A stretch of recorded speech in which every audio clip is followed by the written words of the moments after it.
Hello, good morning. कसे आहेत सगळे? आय होप तुम्ही सगळे ठीक आणि मस्त असाल. तर मागच्या व्लॉगमध्ये तुम्ही बघितलंच असेल की मी गावी आहे. तर आज घरी जायचं दिवस आलेला, मुंबईला निघायची वेळ आलेली. सो सकाळी सकाळी उठलो, फ्रेश वगैरे झालो आणि निघालो. वातावरण तर बघून खूप मस्त वाटत होतं.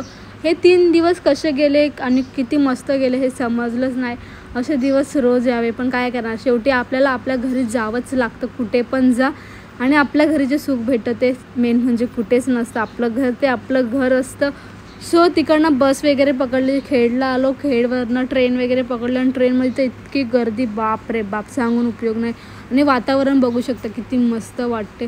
सो त्यानंतर आम्ही खेडवरनं दिव्याला उतरलो. दिव्यावरनं ट्रेन पकडून ठाण्याला आलो. सो आणि घरी आलो, जेवण वगैरे केलं, थोडं आराम वगैरे करून घेतलं. मम्मीला पण तिकडे सोडलं. मग परत ती कशी येईल आणि मग जाईल म्हणून तिथेच बसमध्ये बसून दिलं आणि मम्मी घरी गेली. आम्ही इथे आलो.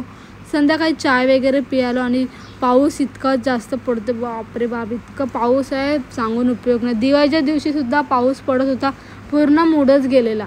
दिवे लावायचे, रांगोळी काढायचे, तर इथे पाऊस येत होता. सो त्यानंतर कपडे वगैरे भरपूर होते म्हणून कपडे वगैरे धुवून घेतले. सगळं काम वगैरे आवरलं आणि आमच्याकडे पाणी बघा कसं येतं, आणि ते पण रात्री 12-1 वाजता पाणी येतो. त्यानंतर स्किन केअर वगैरे करून घेतलं. असा होता माझा आजचा दिवस. भेटूया उद्याच्या ब्लॉगमध्ये. तोपर्यंत बाय बाय. खूप खूप प्रेम.